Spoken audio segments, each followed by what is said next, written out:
Hola a todos, bienvenidos. Hoy vamos a hablar de uno de los documentos más antiguos del cristianismo, aún antes que se compendiara el canon de las Escrituras, y que es llamado la Didache o Didache. Es el fascinante compendio. Es un viaje a través de uno de los documentos más antiguos del cristianismo primitivo. Su significado es muy importante porque es un documento de enseñanza, que algunos escritores lo van a citar como la doctrina de los 12 apóstoles. Su origen se da a finales del siglo I. Algunos escritores hablan de principios del siglo II. Y tiene un propósito, y es ser un manual para la vida cristiana de la naciente iglesia. Aunque este documento es mencionado muy temprano por algunos escritores antiguos, físicamente es descubierto por Filoteo Brenius en 1873 en un monasterio de Constantinopla. Si hablamos de la historia, en este caso, se da en la época de la expansión de la iglesia. Así como creciera la iglesia, se consideraba importante tener una norma de conducta para los servicios de culto y especialmente para controlar la pastoralia o los siervos de Dios o profetas, como se llamaban en ese momento en la iglesia. Y este escrito se da en la extensión de las comunidades de Siria y Egipto.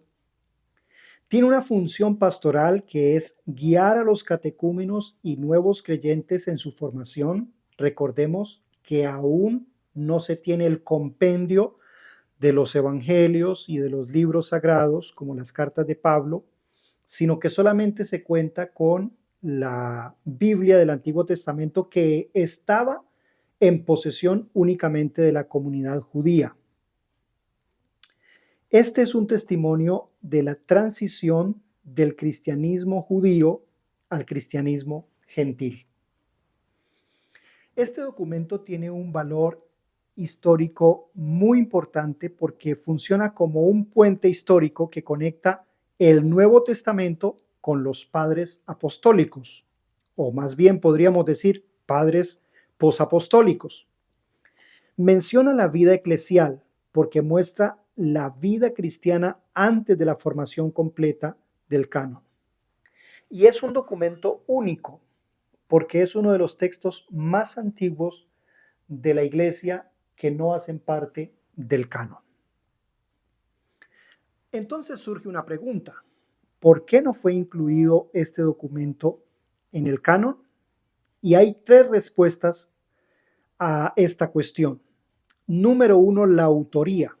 A diferencia de las epístolas generales y paulinas, este documento no tiene atribuida una autoría apostólica, pero además no tiene un remitente específico ni tampoco un destinatario, como todas las cartas de la época.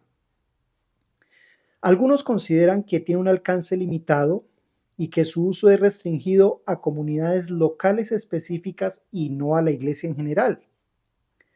Otros dicen que su contenido es secundario, considerado pastoral y no doctrinal ni formativo. Hablemos un poco de la estructura general de la Didache. En primer lugar, habla de los dos caminos, vida o muerte, en los que se aborda la enseñanza moral fundamental. En segundo lugar, se habla de las instrucciones litúrgicas, tales como bautismos y Santa Cena, prácticas sacramentales. En tercer lugar, se habla de la convivencia comunitaria, es decir, de las normas para la vida en comunidad cristiana. En cuarto lugar, se habla de la organización ministerial, es decir, de la estructura y el liderazgo eclesial. Es bueno mencionar que está dividida en 16 capítulos con enseñanzas prácticas y espirituales. Vamos al contenido. Cuando habla del camino de la vida y de la muerte, pues habla naturalmente del camino de la vida, que es la vida cristiana, una vida llena de amor a Dios, llena de amor al prójimo y con una práctica marcada de justicia y misericordia en la vida de los creyentes.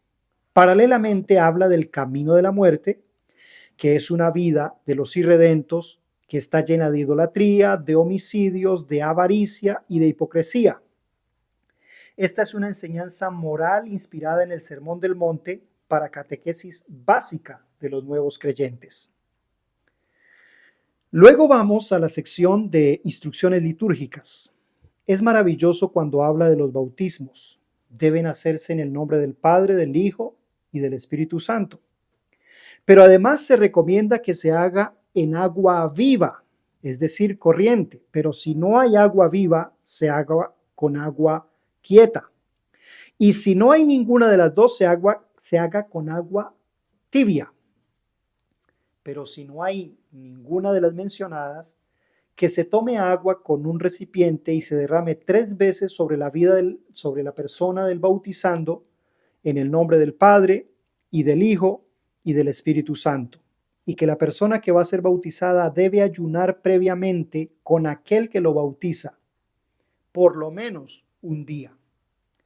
En cuanto a la Santa Cena, se menciona que es una comida que se hace en comunidad en la que se hace al final oraciones comunitarias específicas, dando gracias a Dios por el pan y por el vino.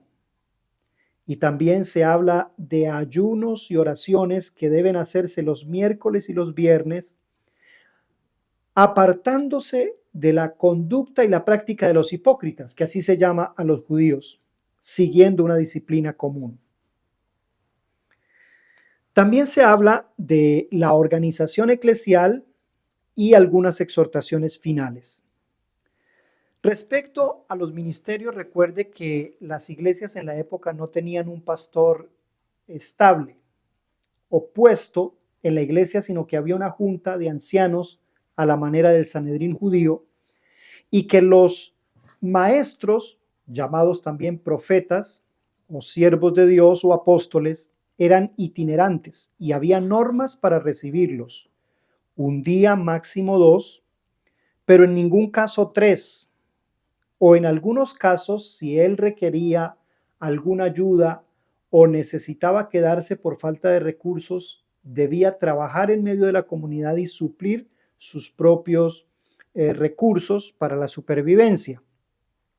Si la persona exigía dinero, era contada como falso profeta o debía contarse como falso profeta. Si exigía vivir sin trabajar en medio de la comunidad, también se le podría tachar de falso profeta.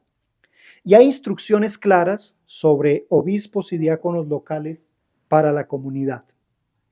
También se hace una exhortación sobre la vigilancia espiritual, advertencias sobre la esperanza en la venida de nuestro Señor Jesucristo, y se hace una alerta contra la apostasía y los falsos mesías, hablando específicamente de un hombre que vendría haciéndose pasar como por hijo de Dios para engañar a los creyentes. Tenemos que concluir con una reflexión. La didaché para la iglesia hoy, ¿qué efectos tendría o cómo podríamos observarla? Número 1, es una catequesis práctica. Es una formación sencilla, centrada en la vida cristiana. También es una inspiración litúrgica, redescubriendo la sencillez de la Santa Cena o Eucarística. Es un llamado actual a vivir el camino de la vida cristiana como corresponde. Y es un complemento histórico porque nos permite comprender el cristianismo primitivo.